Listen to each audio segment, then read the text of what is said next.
On va prendre la parole ensemble. Alléluia. J'aimerais vous prendre tout de suite le texte qui se trouve dans Exode, au chapitre 17, à partir du verset 8 au verset 15. Exode 17, 8 à 15. Et voilà ce que nous dit la parole de Dieu. Amélec vient combattre Israël à Réphidim. Alors Moïse dit à Josué, « Choisis-nous des hommes, sors et combat Amalek. Demain, je me tiendrai sur le sommet de la colline, la verge de Dieu dans ma main. » Josué fit ce qui lui avait été dit, Moïse pour combattre Amalek. Et Moïse, Aaron et Hur montèrent au sommet de la colline, et lorsque Moïse élevait sa main, Israël était le plus fort. Et lorsqu'il baissait sa main, Amalek était le plus fort. Les mains de Moïse étaient fatiguées, et ils prirent une pierre qu'ils placent sous lui, et il s'assit dessus. Aaron et Hur soutenaient ses mains, l'un d'un côté et l'un de l'autre, et ses mains restèrent fermes jusqu'au coucher du soleil. Et Josué vainquit Amélec et son peuple au tranchant de l'épée. L'Éternel dit à Moïse, écris cela dans le livre pour que le souvenir s'en conserve, et déclare à Josué que j'effacerai la mémoire d'Amalek de dessous des cieux. Moïse bâtit un autel et lui donna pour nom l'Éternel ma bannière. Il dit, parce que la main a été levée sur le trône de l'Éternel, il y aura guerre de l'Éternel contre Amalek, et de génération en génération. Amen. Alors tout cela pour mettre quand même dans un contexte, parce qu'il faut comprendre ce qui se passe. Il faut savoir que le peuple d'Israël vient de sortir depuis quelques jours, depuis quelques semaines, de l'Égypte, le pays de l'esclavage, où ils y ont été plus de 420 ans. Un temps extrêmement long, n'est-ce pas? Mais Dieu avait une promesse sur son peuple, et Dieu avait le projet de délivrer son peuple parce qu'il entendait le cri de son peuple.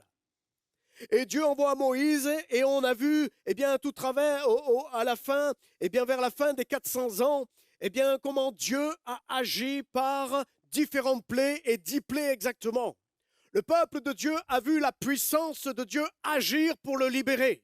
Jusqu'à la 10e plaie, jusqu'à ce que le cœur, de Pharaon devait plier genoux.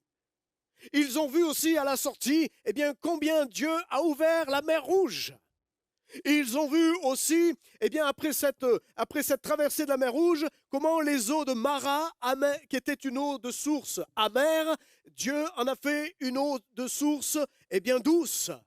Ils ont vu la manne et l'écaille tomber du ciel. Dieu a pourvu à leurs besoins. Et l'eau sortie du rocher à Réphidim, quand à un moment donné, ils avaient soif, ils avaient besoin d'une intervention. Ils ont vu la main de Dieu. Ils ont vu la puissance de l'Éternel agir auprès d'eux. Et là, ils se trouvent dans une vallée. Ils se trouvent dans un lieu qui s'appelle Réphidim. Ils viennent de voir la gloire de Dieu. Ils viennent de voir la puissance de Dieu. Et Réphidim veut dire lieu de repos. Lieu de repos. Et je réfléchissais en me disant, mais Seigneur, y a-t-il réellement ici-bas sur cette terre un lieu de repos? Est-ce que spirituellement c'est possible qu'il y ait un lieu de repos? Mes amis, le lieu de repos pour nous, il n'est pas ici-bas. C'est juste le nom du site qui s'appelle lieu de repos. Mais ce n'est pas le repos que Dieu a promis en Hébreux 4, versets 9 à 10. Il reste donc un repos de sabbat pour le peuple de Dieu. En effet, celui qui entre dans le repos de Dieu se repose, lui aussi, de ses activités, tout comme Dieu s'est reposé de la sienne. Il fait référence de Genèse chapitre 2, verset 2, où Dieu, il est dit le 7e jour, il se reposa. Mes amis, ici-bas sur la terre, et tant que nous serons ici-bas sur la terre, ne vous attendez pas à vivre le repos. Bien sûr que de temps en temps, nous prenons des vacances, n'est-ce pas? Ça fait du bien. Ça permet à notre corps de se reposer. Mais spirituellement, il n'y a pas de repos. Pourquoi? Parce qu'il y a un combat et des luttes spirituellement. Et je me suis noté en note, où je me suis mis l'un des moments les plus vulnérables du héros se situe après la victoire ou après un grand accomplissement. C'est en ce moment que nous baissons nos gardes, soit parce qu'on a besoin de se ressourcer ou parce qu'on est trop sûr de soi. Le peuple de Dieu a vu la puissance de Dieu agir. Il s'est mis en confiance. Il était dans ce lieu Réphidim où il pensait pouvoir se reposer. Mais ce n'est pas le repos de Dieu. Et quand on commence à baisser la garde, quand on commence à moins prier, quand on commence à mettre la parole de Dieu de côté, quand on commence à mettre des priorités hors celles de Dieu, c'est là que nous dit la Bible dans 1 Pierre 5, verset 8, « Soyez sobres, veillez, votre adversaire le diable rôde comme un lion rugissant, cherchant qui il dévorera. » Mes amis, nous avons un adversaire et Dieu a le même adversaire que nous. C'est le diable. Sa volonté de quoi? C'est de détruire l'œuvre de Dieu. C'est de détruire le peuple de Dieu. C'est de détruire l'Église de Jésus-Christ. Et si le diable pouvait nous endormir, si le diable pouvait nous amener à croire qu'on peut se reposer sur nos lauriers, parce que nous avons vu des victoires hier, parce que hier nous avons vu des choses extraordinaires, alors aujourd'hui c'est le temps du repos. Alors on se trompe. On se trompe. Éphésiens 6, verset 10 nous dit quoi? L'armure du chrétien, l'armure du soldat, l'armure, eh bien, de chaque enfant de Dieu. Et cette armure, à aucun moment, elle nous est appelée à être retirée. Nous devons veiller, nous devons prier, nous devons rester dans la parole de Dieu. Je disais ce matin à un frère, l'épée, qui est la parole de Dieu, beaucoup de chrétiens ne reviennent plus avec l'épée de la parole de Dieu. On a pris nos habitudes à nous arrêter sur les écrans, juste quelques textes, sans regarder le contexte, sans regarder les choses. La parole de Dieu, c'est ton épée, c'est celle qui va te permettre d'être victorieux aussi dans ta vie. Parce que tu vas comprendre les principes et la volonté de Dieu. Quand tu pries, mon ami, tu deviens dangereux pour les puissances des ténèbres. Quand tu pries, tu commences à intercéder et l'enfer tremble. Les démons ne peuvent pas rester dans la présence là où se trouve Dieu. L'ennemi ne peut pas te tromper parce que tu veilles et tu pries. Matthieu 26, verset 41 nous dit quoi? Veillez et priez afin que vous ne tombiez pas dans la tentation. L'esprit est bien disposé, mais la chair est faible. Prier, ce n'est pas quelque chose de naturel, mes amis. C'est une lutte en nous-mêmes, entre la chair et l'esprit. Il est dit que l'esprit est bien disposé, une volonté, eh bien, de prier, une volonté de se mettre devant Dieu. Et puis la chair, eh bien, c'est de se préoccuper de ce qui lui fait plaisir, les loisirs de la vie, les vacances de la vie. Et mes amis, l'ennemi, lui, il ne perd pas son temps parce qu'il sait que son temps se termine bientôt.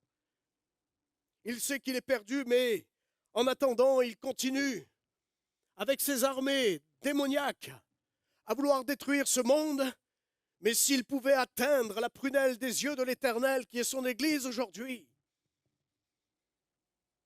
Dieu appelle à ce que son Église veille et prie. Alléluia. Alors voilà qu'il va y avoir une guerre et toute une armée qui va venir, l'armée d'Amélec. Le nom d'Amélec signifie celui qui demeure dans la vallée. Et qu'est-ce que la vallée? Eh bien, on peut trouver aussi dans les psaumes 23, verset 4, la vallée de l'ombre de la mort. Amélec, il faut savoir que c'est le petit-fils d'Ésaü. Et ce petit-fils, eh bien, est un ennemi d'Israël. Vous vous souvenez, Jacob? Il s'appelait Jacob, c'était un voleur, un menteur. Il a essayé bien de tromper maintes et maintes fois. Et puis un jour, il va rencontrer eh bien, un homme avec lequel il va se battre. Et il va se battre à un tel point qu'il va demander à cet homme, il sait que l'ange de l'Éternel est là, il sait qu'il dit, viens me bénir. Et cet homme va lui dire, mais quel est ton nom? Jacob.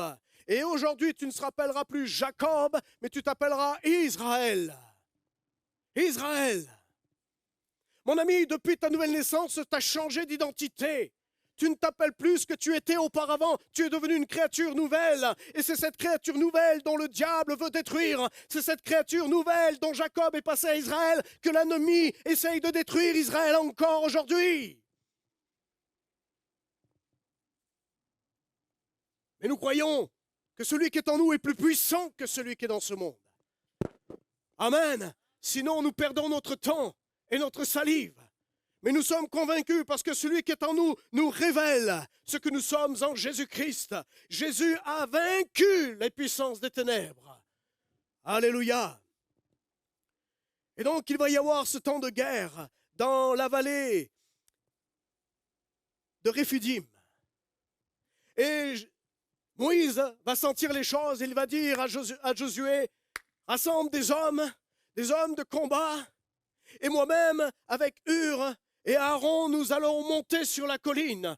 La colline, il faut imaginer que c'est une centaine de mètres de hauteur, ce qui nous permet d'avoir une vue d'ensemble, une stratégie pour pouvoir, combattre le bon combat. Et là, Josué va s'équiper de quoi? Il va s'équiper de Éphésiens 6, verset 10, l'armure du soldat, l'armure du chrétien. Il nous a dit qu'il avait son épée. Amen. Son épée, la parole de Dieu. Et Moïse est monté. Parce que, mes amis, quand il y a le combat sur la terre, il y a le combat dans les cieux. Quand une guerre se fait sur la terre, c'est simplement le reflet de ce qui se passe spirituellement. Et Moïse, il savait qu'il fallait qu'il monte pour intercéder. Et dans sa main droite, il avait le bâton avec lequel Dieu a permis des miracles en Égypte. Ça montre la puissance, ça montre la gloire de Dieu, ça montre l'autorité, ce bâton. Et il était là en train d'intercéder alors que la guerre se faisait ici-bas. Tant qu'il était debout, avec les deux mains en l'air, il intercédait, il priait, il savait que la victoire leur était accordée. Alléluia! Et Josué, avec son armure, avec son armée, était capable d'anéantir toute la troupe d'Amélec. La Bible nous dit que quand Moïse commençait à perdre des forces, commençait à baisser les bras, commençait à trembler, commençait à diminuer, c'était l'inverse qui se passait. Amélec était en train de gagner du terrain. Et Josué était en train d'en perdre. Mon ami, la question, tu te poses, pourquoi, Seigneur, je perds des combats dans ma vie? Pourquoi je lutte et je n'arrive pas à remporter? C'est parce que la guerre, elle se passe spirituellement. Et que tu dois te tourner vers le trône de Dieu. Non plus par ta force, ni par ton intelligence, mais par la puissance du Saint-Esprit. Si tu intercèdes, l'intercession, c'est sur la colline. L'intercession, c'est pas ici-bas. L'intercession, c'est de monter dans un cran au-dessus. L'intercession, ce n'est pas juste une prière. L'intercession, c'est un cri, c'est une conviction, c'est la foi. Je proclame la foi, je proclame la parole de Dieu, la parole vivante. Elle est oui, amen, et elle s'accomplit.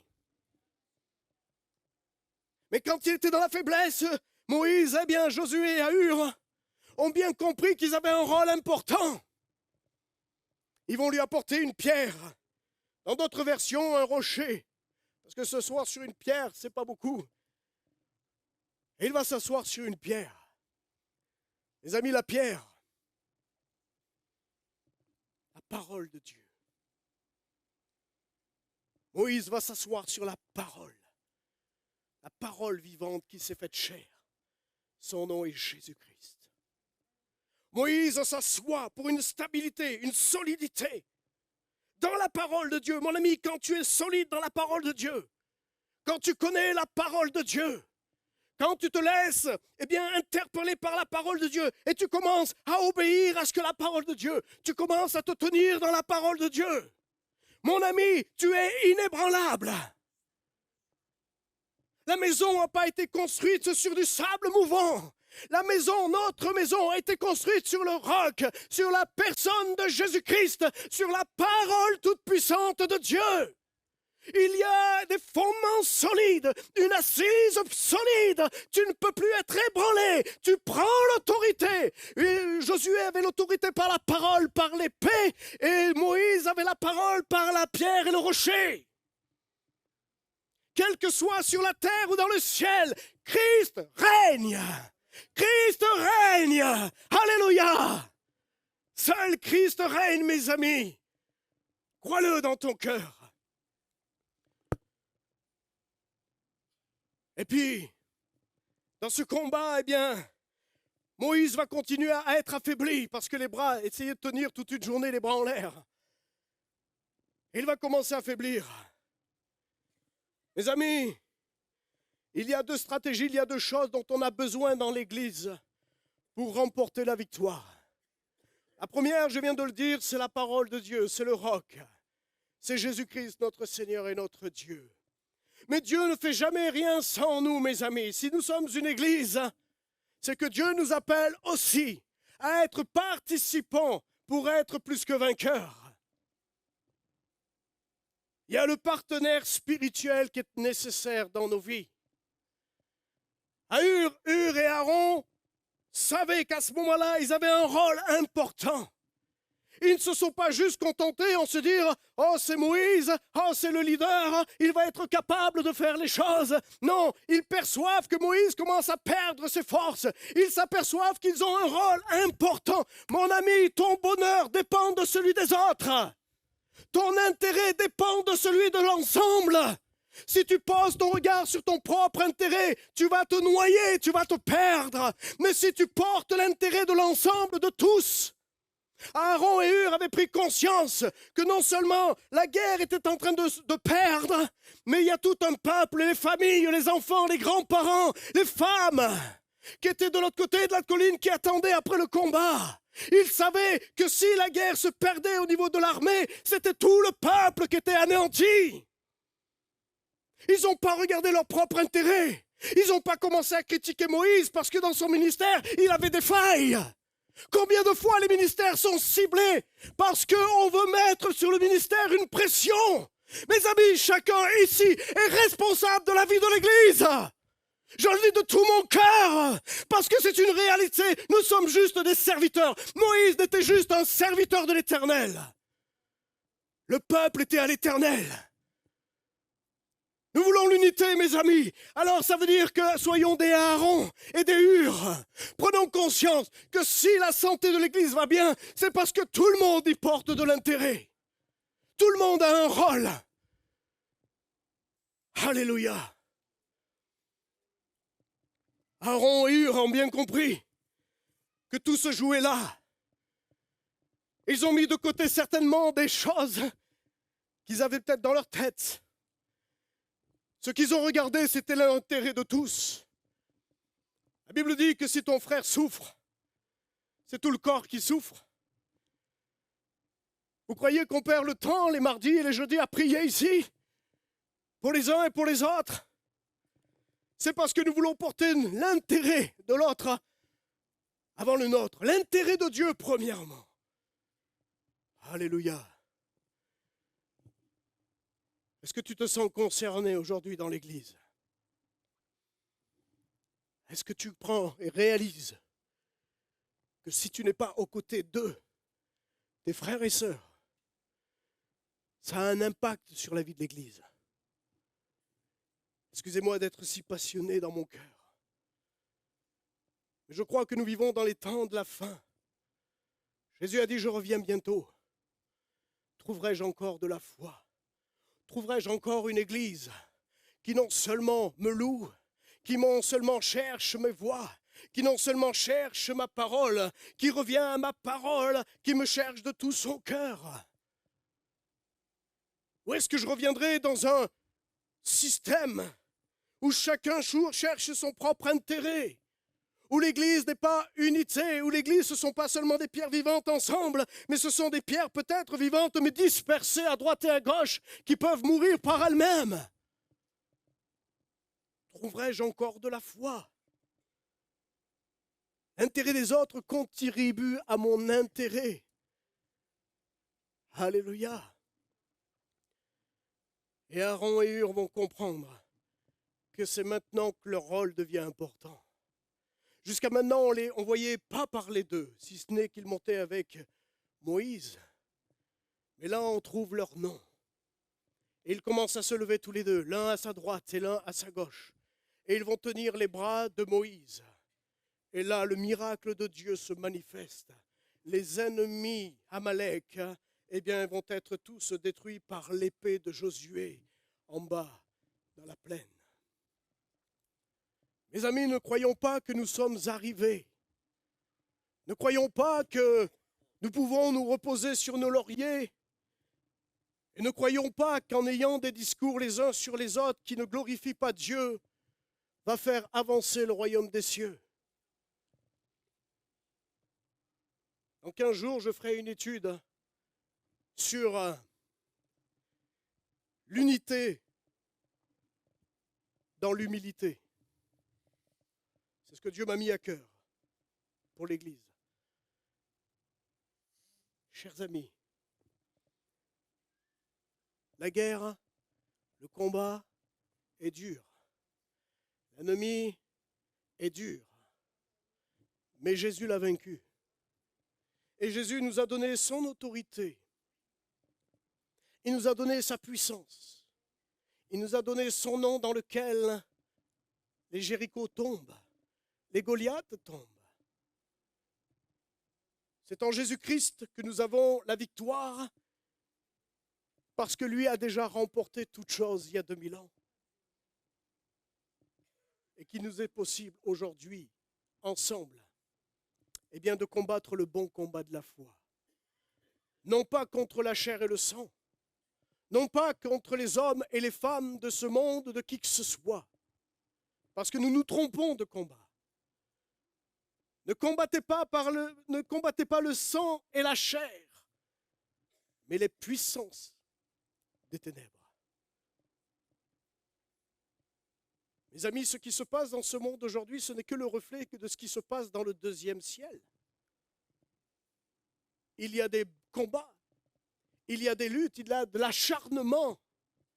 Mes amis, si nous avions les yeux spirituels ouverts là à l'instant T, dans ce lieu, nous verrions aussi des démons qui essayent d'anéantir ceux qui ont une faille et ceux qui ne se préparent pas, ceux qui ne veillent pas sur leur vie. Ou peut-être ils n'y seraient pas là parce que la puissance du Saint-Esprit est là et que l'ennemi ne peut pas être dans la présence de Dieu. Mais ça veut dire que quand tu sors, tu retrouves les mêmes influences.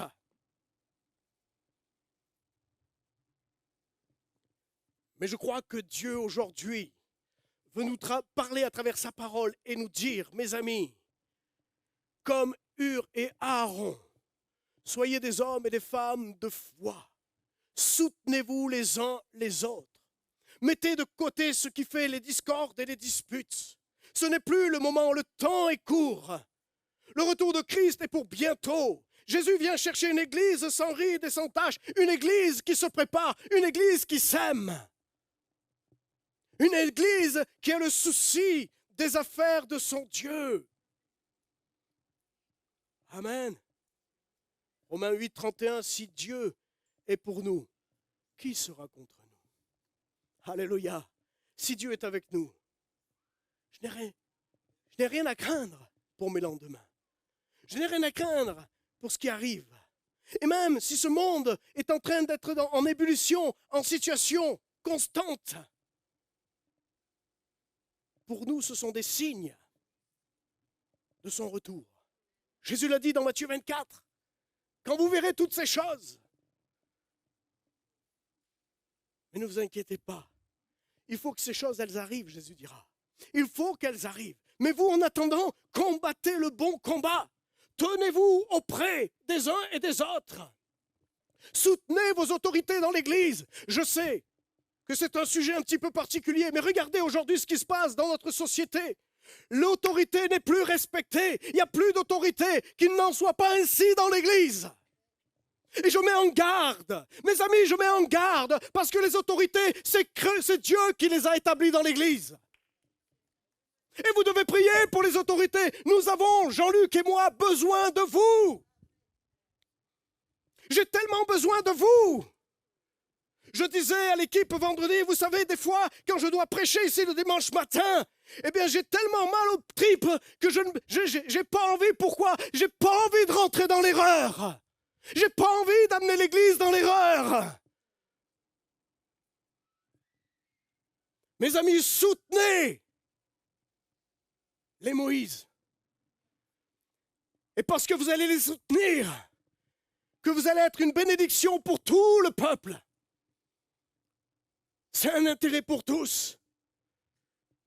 L'autorité, c'est quelque chose que Dieu a établi. Et quand on commence à la fouler, on commence à s'attaquer à Dieu.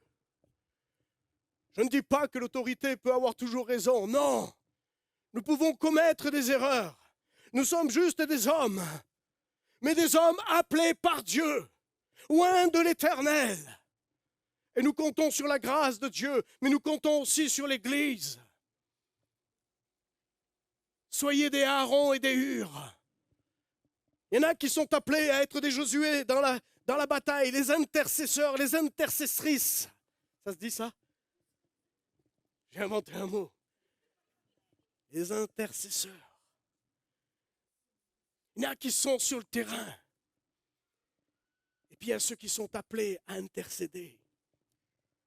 Quel est ton rôle aujourd'hui dans l'Église? Je ne parle pas des départements, des activités. Je ne parle pas de toutes ces... Je vous parle de la vie spirituelle, des choses d'ordre spirituel.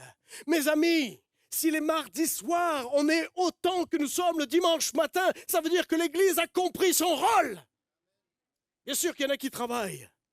Bien sûr qu'il y en a qui ont des contraintes. Ce n'est pas là-dessus que je parle. Les temps sont courts. Et nous avons besoin d'être là et de nous tenir les uns avec les autres. Je vais conclure.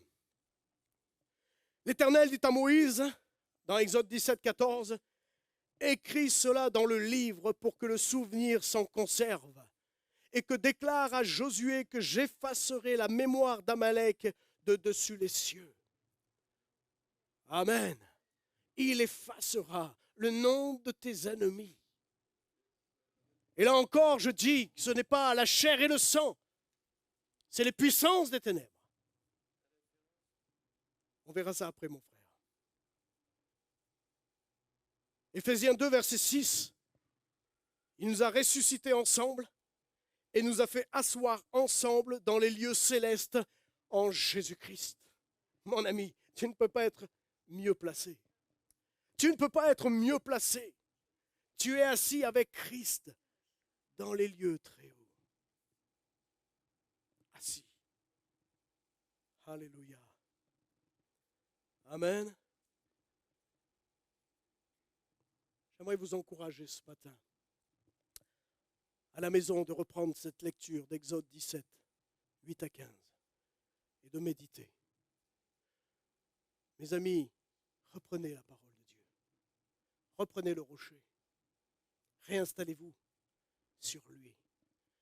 Peut-être que tu as perdu ton temps ces dernières années, peut-être que tu t'es trouvé éloigné de Dieu, peut-être qu'aujourd'hui tu te sens sec dans ta vie spirituelle, parce que peut-être que tu t'es juste éloigné de la parole. Et ce matin, le Seigneur veut te ramener à sa parole, parce que c'est dans sa parole, conduite par le Saint-Esprit, que Dieu va parler et que Dieu va te révéler ce pourquoi et quel est ton rôle dans l'Église.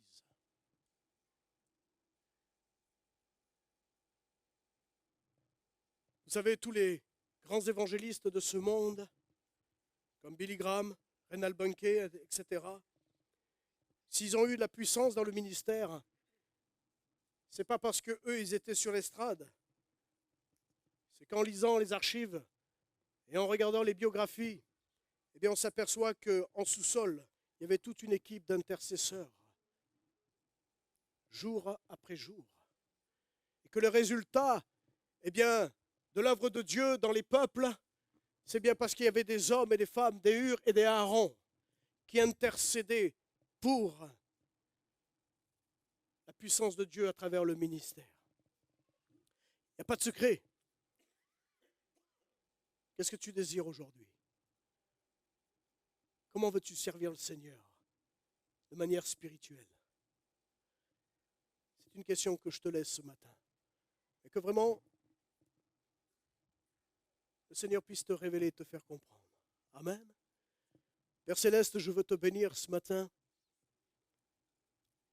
Oh Jésus. Merci parce qu'à travers ta parole et dans les Écritures, ton esprit nous fait révéler des mystères spirituels. C'est pour ça que nous avons besoin de ton esprit et être remplis du Saint-Esprit pour comprendre les mystères. Seigneur, une simple lecture de ta parole n'est pas suffisante pour comprendre les profondeurs de celle-ci. Que ton peuple, Seigneur, puisse rechercher dans ta parole la conduite de ton esprit, à savoir ce que l'Esprit a besoin de dire à l'Église. Seigneur, équipe ton Église dans ces temps dans lesquels nous sommes. Qu'elle se fortifie dans la parole toute puissante. Qu'elle se fortifie dans la louange et dans l'adoration pour leur Dieu. Seigneur, merci parce que tu es le Dieu de victoire. Parce que la victoire t'appartient. Et que tu règnes en majesté. Et que nos yeux restent tournés sur toi, Seigneur. Nous ne voulons pas seulement parler de ta mort et de ta résurrection, oui, mais nous voulons parler aujourd'hui de la gloire dans laquelle tu te trouves, car tu es le Dieu de toute gloire. Là où l'impossible est possible. Seigneur, nous te bénissons parce que c'est pour nous aujourd'hui et nous voulons le vivre. Nous voulons bousculer, Seigneur, nos cultures évangéliques. Seigneur, nous voulons faire bousculer les choses que l'homme a construites dans l'Église. Seigneur, nous voulons être libres dans la puissance du Saint-Esprit, mais dans la sagesse et l'intelligence qui est la tienne. C'est pour ça que nous avons besoin de la parole. Car sans la parole, Seigneur, ton peuple s'éloigne, ton peuple se perd. Aide-nous à revenir dans les Écritures saintes, celle qui est sortie de ton cœur, celle que tu as, Seigneur, influencé des hommes à les écrire sous l'influence de ton esprit. Seigneur, merci parce que nous voulons revenir aux sources réelles, à la source réelle. Que ton nom soit béni, Papa. Amen.